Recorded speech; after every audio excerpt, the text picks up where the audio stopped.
Hello and welcome to the Happy You're Here podcast. In this show, we talk about tools, techniques, and ideas to help us live more fulfilling and connected lives. In this episode, we have Roshan Shetty, who is an author, mentor, blogger, and podcaster. His book, Shift Left on Human Psychology and Emotional Intelligence, is now out, and that's primarily what we're going to talk about in this episode. Thank you so much for joining us. Why don't you say hello? Hi, Craig. I'm happy to be here. Thank you for inviting me and allowing me to speak on something that has been so close to my heart in the last 4 years. And I have been working tirelessly on it. So I'm really excited to speak with you about it. And I hope we have some fun while we do that. Yeah. To me, it's fun. These kind of topics are so valuable and so impactful, and I kind of have fun on the front of understanding the human mind and how that works, and especially in relationship to modern culture, which is a big part of what your book is about. You told me a little bit about the kind of starting point for the book before we started recording. Do you want to start there? Kind of start with maybe the title, because there's a kind of the interesting subtitle, and I think that gives some context for where we're going to go with this conversation. Absolutely, absolutely. So I will just, since the book is just launched yesterday, we did a small book reveal and we had the tabloids and the local news covering that topic. This is the book uh, title. It's called Shift Left, and it's a counterculture narrative towards emotional well-being. Because in today's life, I think that's the most important asset we need to own. Mm-hmm. It says, is your quest for happiness making you unhappy? And it's so related to your show, which says happy to be here. And when I saw your tagline, when I saw your brand logo or your podcast series, I was so interested and intrigued in terms of what happens over here. So, like you asked me, what was my motivation to Yeah. write? So it let me be very frank. Until 2018, I never read a book. I never aspired to be a writer. I had never written an article, let alone be a book of 80 odd thousand words. So this triggered with an anxiety and panic attack, which I started facing since 2016, and this was absolutely new to me. I never knew why this was happening to me and what was going on, because as a child or previously to this, I never had these problems. So this went on for 3 years, and I started wondering what was happening, and I had to divert my attention. I took up to books to read about topics, to research about these areas, to understand something about our emotions, something about our behaviors. And while understanding that, one fine day, I just said, let me just go ahead and scribble down something. So I wrote my Hmm. first blog, which was titled "Unapologetically You," which means just be yourself. You don't have to be ashamed of who you are, or you need not be entitled to the problems that you're facing or the challenges that you have, or you do not need to string yourself or attach yourself to any compulsions in life. I just shared, it was a 600-word blog article, and I shared it with my friends and relatives. The review and the feedback was very, very positive, which helped me, gave me, gave me the push to go ahead and write some more blogs. And I think it was about the sixth or seventh blog. I thought, why don't I make a book, convert this each blog into a book as a chapter, that is where the idea came in. And I started reading a lot. I started reading uh, books of Yuval Noah Harari, Mark Manson, Mm-hmm. Charles Duhigg, Sam Harris. These are the writers and who were talking the same story, the same narrative. What I understand is our failure into acknowledging our emotions. These emotions, which are created by societal rules, societal validations, then gets converted into our behaviors, and that triggers the habits which take us away from the natural state of joy, the natural state Mm. of being happiness, uh, and happiness which is otherwise sold to us as beautifully marketed packages, which we do not realize that we are in fact plunging into more grief and more sadness for ourselves. So it was highly important that we acknowledge these emotions, understand these emotions, because if we do not understand these emotions better, we do not have control. Tomorrow we have already entered the robotic age where artificial intelligence systems are designed to tap into our attention and our emotions. So it will be highly difficult for us to control that if we do not acknowledge. So we need to build a system which is above the artificial intelligence, and that system, in popular term, is known as emotional intelligence. Hmm. Right. So you have human intelligence as a bedrock, and you have artificial intelligence, which is above the human intelligence, which is pulling out data, learning from human factors.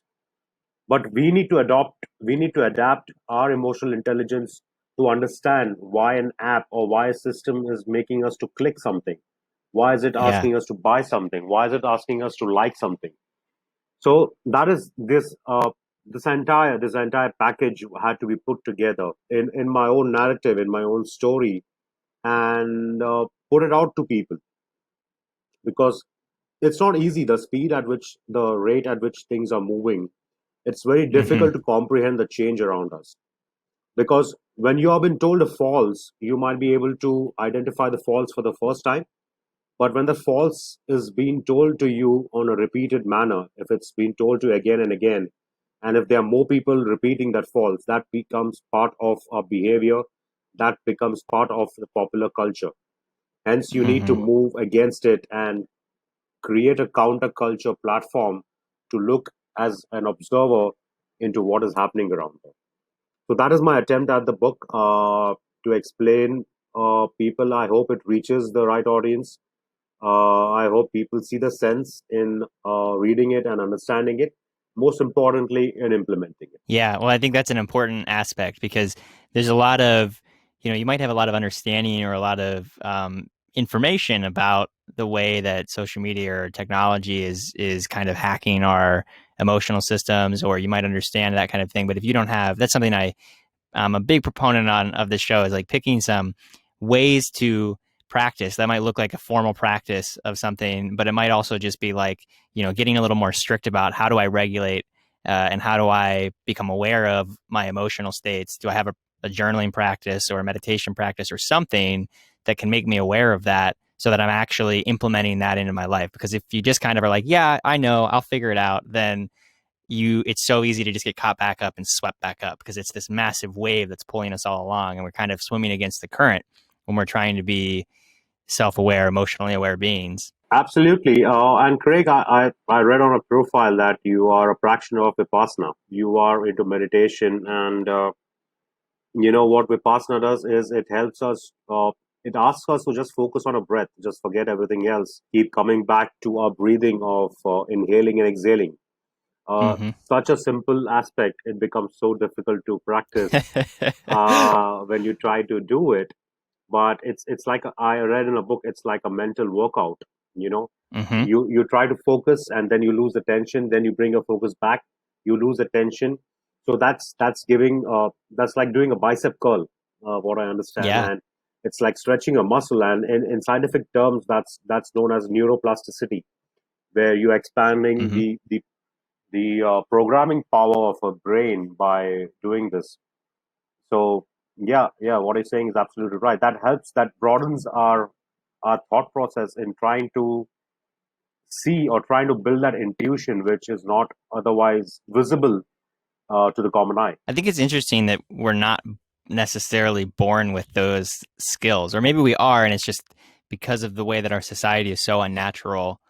And it's kind of, we have heightened levels of sugar, which in nature, sugar is a good thing. Sugar gives you energy, but when you have too much of it and it's all refined and packed in one thing, that's like very bad for our system. And then the same thing with like these, entertainment and novelty, like that is valuable in nature, but in the dosage that we're receiving it in, it's like, we're overdosing on all of these pleasure chemicals, basically. Yeah, the dopamine hit, right? We just want everything. uh, uh, it's a disease, and that disease today we call it as the fear of missing out. Mm-hmm. We feel that uh, if we do not read a piece of information which is on news, if we do not see the next feed, if we are not part of something popular that is happening, we have that fear that, oh my God, what will happen? I'm missing out on something which is very important. We live in an age which is not short of information, but it is excess of information. Mm-hmm. The point that you mentioned of overdosage, and today we have this crisis of overdose of information, which we need to cut out. We need to understand what information is important. I have stopped reading or watching news since the last 2 years, and Yeah, me too. and people ask me how do you survive. I said if I want to learn about something, I will just pick up a book and read it out completely, than just Mm-hmm. reading a 300-page article, 300-word article, and trying to make my own assumptions out of it. And I'm not sure if that is absolutely true. So I rather read a book which is thoroughly researched and which gives me a complete understanding on what is the undercurrent that is in the society today. So in your on the title or on the backside of your book, you mention how to cut out the or keeping the media shenanigans at bay. And I love the way that you termed that. Is there, you obviously just don't consume the news, which is more or less what I do too. I at least diet and I try to not consume anything that's not a few weeks old. I do like, I will sometimes be like, well, I'm interested in what this specific thing that's happening, just kind of like as an intellectual curiosity, not in like, oh my goodness, the world's going to end if I don't know this thing about President Trump or, what's going on in Belarus, like whatever. Like that kind of stuff is so not relevant to our daily lives and our well being. And I think the idea that we have to know all the time what's going on. I used to work in news, so I know exactly how they're hacking your fear system to get you to stay, keep your eyeballs so that they can make more advertising money. And once you're aware of that, the awareness is only one piece. The really tricky part is how do you actually apply that? And I think that you're alluding at some kind of suggestions that maybe you've applied in your own life or seen other people apply that can help people actually apply those things. I just have a simple quote for that, a quotation which says, uh, if you see anything, if you consume the news and think of it anything more than a movie script, the joke is on you. Mm-hmm. So Yeah. we always take something with a pinch of salt. It's fine. Uh, it's fine to know what is happening, but what you need to be, that's the emotional intelligence which I spoke about. You need to understand that you do not get engulfed into it. You do Yeah. not spend hours watching the same thing on a repeat mode. You can pick up a title and you can research deeply into it with various other sources.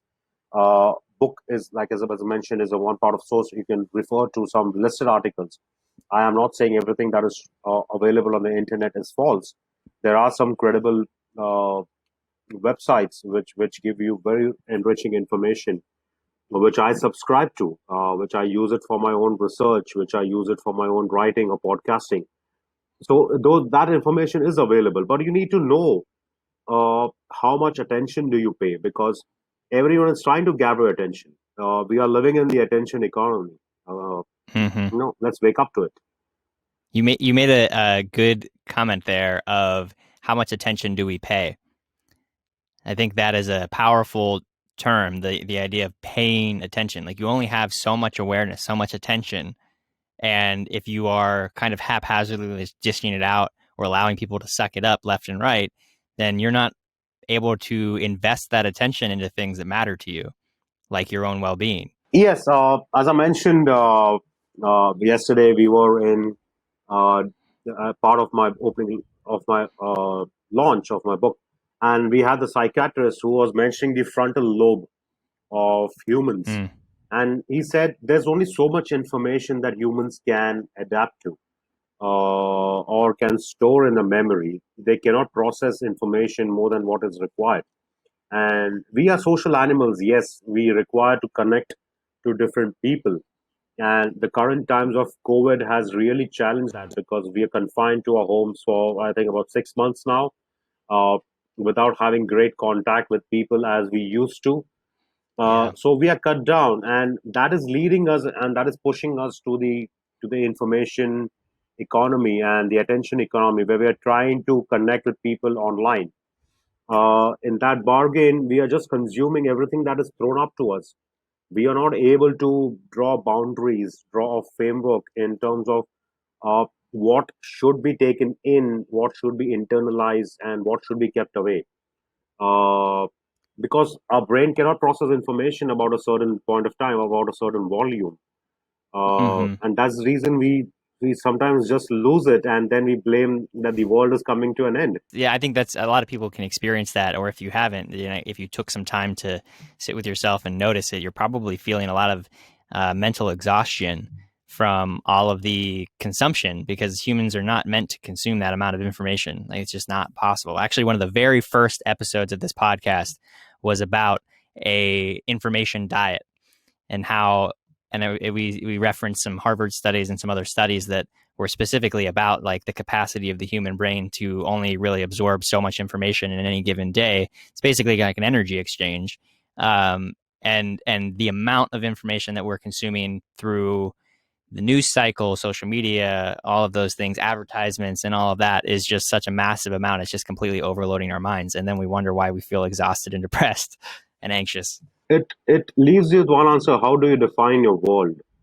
Mm-hmm. I'm just trying to uh, shift this conversation towards some spirituality over here, because Mm. all of this that we are talking about comes from some deep-seated philosophies.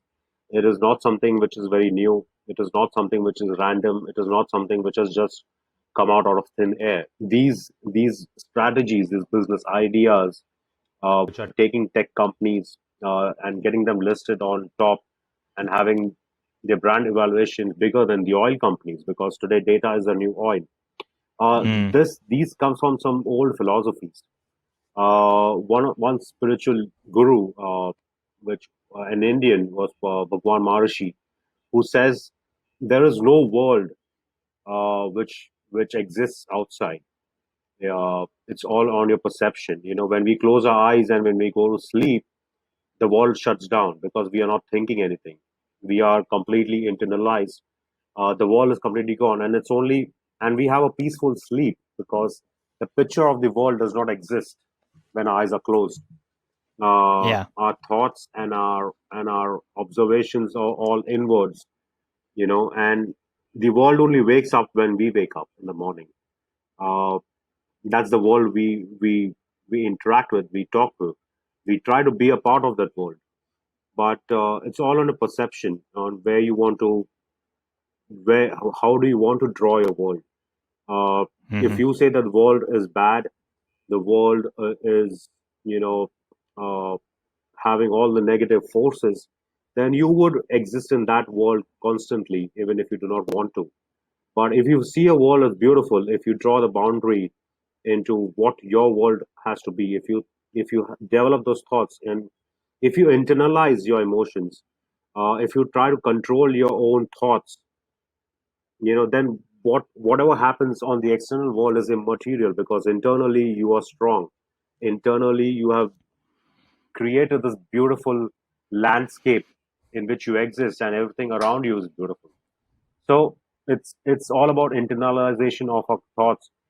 We want to conquer the world, but we fail in conquering our own selves. It's almost a catch 22. It's like when we try to externalize and we try to achieve and conquer things outside of ourselves, we are, um, you're making the illusion real in many ways, uh, of that you have some control out there, which is kind of just not accurate. You have some influence, maybe, but a lot of times we're spending so much, we're creating so much suffering in our lives over things that are, um, really just out of our control. And what isn't, we do have so much in our control, because like you said, we are creating our own experience of the world through the perceptions that we have, which can be hard for some people to comprehend if you haven't, spent a lot of time understanding the way that your mind works experientially.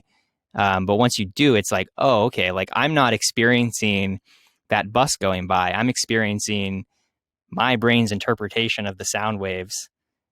But if I experience that as a negative experience, that's me choosing to experience that as a negative experience. And maybe I've been conditioned that way. And I think that's where it takes a little bit of mindfulness and practice to shift those patterns where you have this negativity bias to look for the negative. And if you just start to really force yourself to look for the positives through a journaling practice, through a gratitude practice of some sort, you'll start to see like all of these beautiful, amazing things start to open up in front of you, and you'll stop noticing all of the, fear and the like disgust and all of those things that exist. They're all there for you to choose from. It's just a matter of what you want to fill your life with and fill your attention with. Yeah, and mind you, I'm not saying everything is perfect in this world, and everything that is happening is the perfect world. No, it's not. Yeah. There are things which are bad. There are bad people out there, but you need to understand in terms of how do you perceive things. If we go with the expectation of always being happy and always this, you will always face disappointments. But if Mm, you go with the expectation of uh, I know there is some stuff happening out there. I know there are things happening, but let's deal with it. uh, yeah. let me challenge those situations, let me challenge those circumstances, and then let me see, with all that thrown to me, how do I draw a happy picture out of it, because if I am happy inherently within myself, with anything that is happening to me, it doesn't matter what is happening outside. Friedrich Nietzsche, the great philosopher, he bought this term of amor fati, which means be in love with your own fate. And Mm-hmm. when you are in love with your own fate, it doesn't matter what happens to your fate. In any form, in any condition, you are just in pure love with it. So you just go by that. That's the philosophy which I try to practice. And you mentioned a very important point of practice. Yeah. Uh, uh, it's that people who feel that if they meditate for 7 days, they will be thrown or shot into some bliss which they can be always into, and that's not how it is. Even when you Yeah. meditate for years, you do go through some upheavals, some traumas. What meditation helps you to do is to acknowledge those emotions. Emotional intelligence is not conquering your emotions. Emotional intelligence is acknowledging your emotions, understanding what they're trying to tell you, and then giving you a path on your reaction. So it's about pausing and reflecting of what your emotions are right now. So if I and you are in a conversation, and if we disagree on a topic, and if it, let's say this argument gets into a heated argument, uh, I need to understand why this discussion becomes heated, and why it's not moving seamlessly. I need to acknowledge that as a third party, not Mm-hmm. as someone who is a victim. The problem is when we see a problem, we look at ourselves as at the center of that problem, and that's why we think all the forces of the problem are coming towards us, and that is what we call as entitlement. But when we shift the position, when we put ourselves to some other position, let's shift left, when we shift to Yeah. some other side, we will see that the problem is not directed towards us, but at something else. And we are trying to own that problem. We are trying to call ourselves the victim.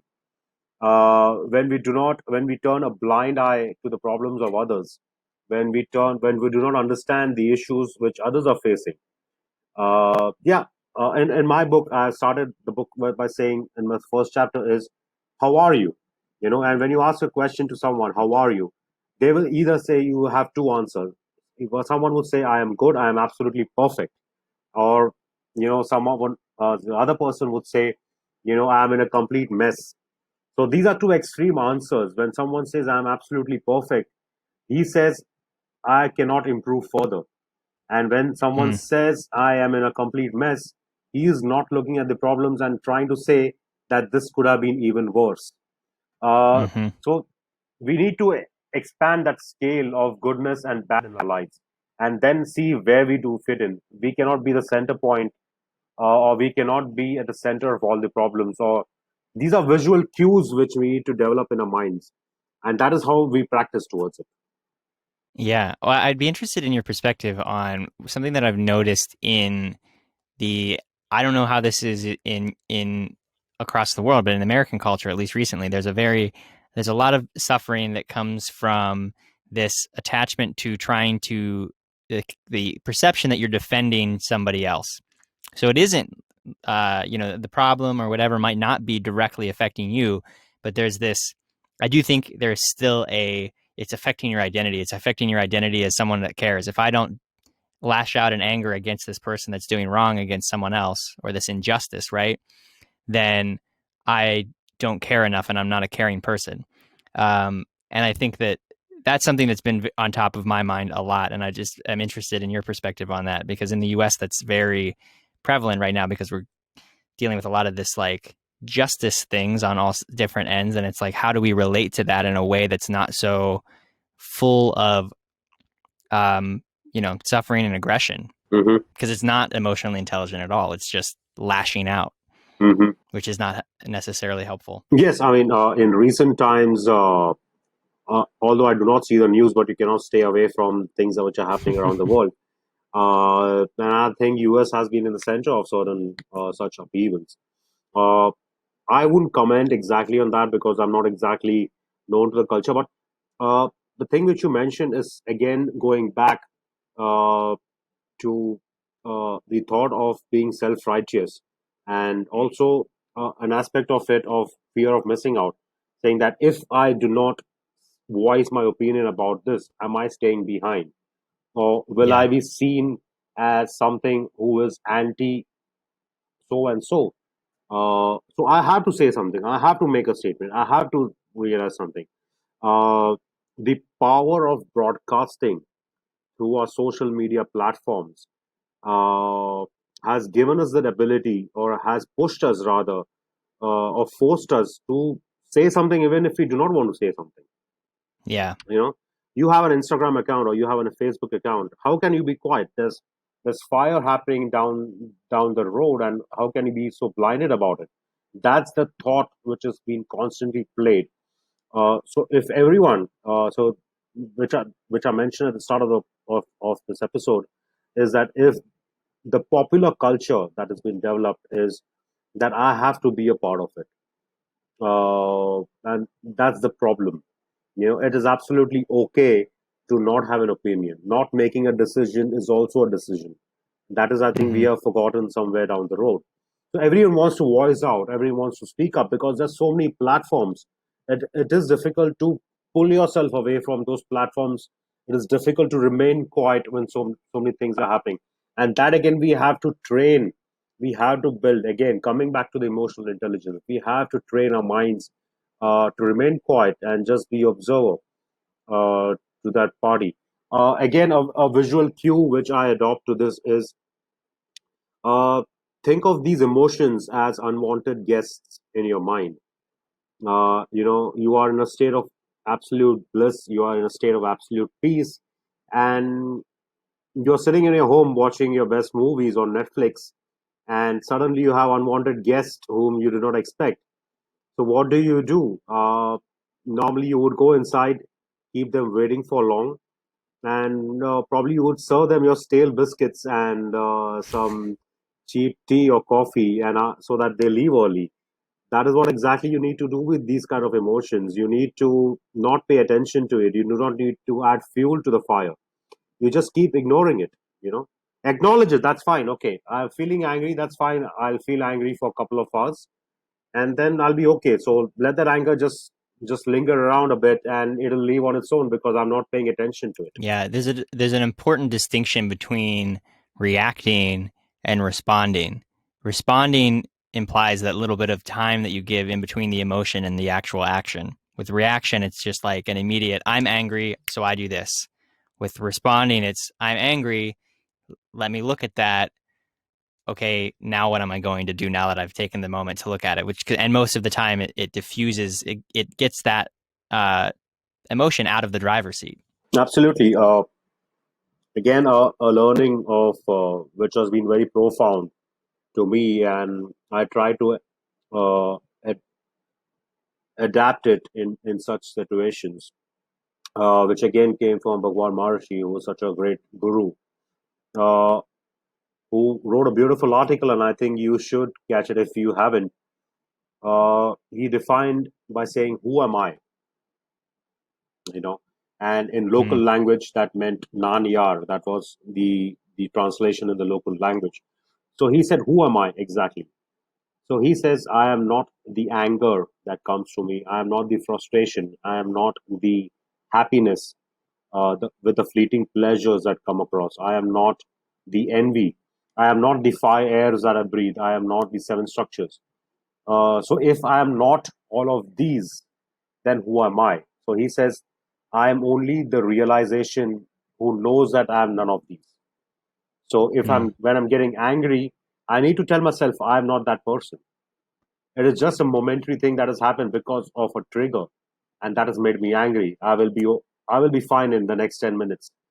Uh, mhm, I if something has happened, if something bad has happened, I might be depressed, and that is okay to be depressed for 5 to 10 minutes. But I need to come back and say that was only a moment that made me sad. I'm not a depressing person, or I'm not a sad person. The same thing goes with happiness. A pleasure, a momentary pleasure. We think that I have achieved the ultimate happiness in life, but we fail to realize that it would last only for 30 minutes before mm. we want to move to the next goalpost. So we need to realize that we are not these mind states. These are just mind states which come for a moment and leave us. And we are only the realization that knows about these minds. Yeah. I think um, Sam Harris uses the reference of the observer, which is useful to think of. That you are the thing doing the observing of all of your thoughts and your emotions, and but you can get caught up, you can get lost in it if you're not purposefully being aware. You also, at the end of your uh, in the description of your book, the conclusion is a moral code and a legacy we must aim to leave. Could you touch on, like, high level, what that kind of legacy and moral code that you are proposing through your book? It's very difficult to define morality today. Yeah. Uh, in the chapters, I have tried to explore a bit on the moral philosophy of Immanuel Kant, the moral philosophy of Aristotle, when we talk about the categorical imperative, or when we look at utilitarianism, or the rule utilitarianism principle. Uh, so, how do we define morality today? Is it action based or is it result based? I've just kept it very simple. Uh, One is live and let live. You know, that should be the morality. Do not be the moral police. Let's not judge uh, into what people want Mm. to be or what people want to do. Let's be vigilant to that. But at the same time, if you are being impacted, it is your moral duty to stand up for it, and take action. You cannot be blind to something which is happening wrong. That's the first rule, and the second principle is give out. There's more purpose in giving out to people uh, of what you build and not holding something for yourself, and that is so true for the state of our environment when we speak about climate change, Mm. when we speak about the earth heating up, our greed to have everything with ourselves, not pay attention, or rather not pay heed to the other resources, to other living beings on this planet. We need to understand we are a shared resource. Everything does not belong to humans. The rate at which animals and species are getting extinct right now, it's absolutely crazy. So that's the second moral principle, that instead of having everything for ourselves, we need to understand what can we create for others. So these are the two moral principles, and that's so important when we get into the robotic age. When we get into this 21st century, we have already got in 21st century, because these are the most important themes which we are not looking into, and I think that should be the morality for the next for the coming years. And finally, I touch upon the legacy that we leave. The legacy is not building assets and leaving a fortune to our people, but building knowledge and leaving the right information to people who will follow, so that they can take it forward from there. That is how I end the book with. I can get behind those for sure. I love that concept of building instead of building wealth in terms of resources, building wealth to pass on in terms of wisdom and knowledge and information. And also, I think what's going to be important is filtering knowledge and information in a way that, there is just going to continue to be such a plethora of information available and experiences shared, and being able to kind of guide a path of which everyone's path is going to be a little bit different, but at least kind of like put some goalposts down and say like, here is something that we can agree on that's like a goalpost for truth, regardless of where you are raised or what the circumstances look like. True, absolutely. uh, we cannot be blinded by that. We cannot be blinded to our own blindness.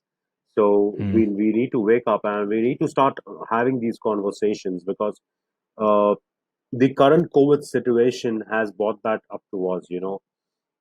People with absolute wealth are still living confined into their houses. So what will can they leave that behind to the next generation, who will have an absolutely new set of challenges, which yeah, which will not be answered by the current set of solutions. We need new solutions. yeah. Well, thank you so much for sharing this time and creating the space with me for these subjects. And I will share links in the show notes to the Shift Left book. Is there anywhere else where you'd like to direct people to connect with you? You can always reach out to me at my on my website, which is simple. That's my name. It's roshanshetty.com. I have my blogs over there. I have a podcast. Shift Left is out. It's available in India. It's available in the US, in Canada, in Mexico, in Brazil, in the UK, in Germany, in France, in Italy, in Spain. It's available in 12 locations of Amazon. And yes, beyond these countries, you can always download the Kindle version. I would love to read the feedbacks of people. Let this be a conversation which we get just started on.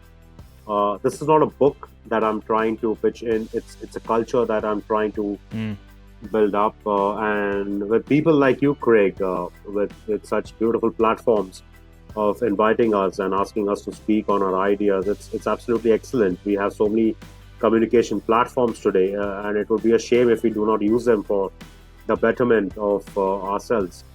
So thank you very much. Thanks to you, and it's excellent. I'm really happy to be here, and I hope the listeners are happy to listen to this. thank you so much. You have a great evening.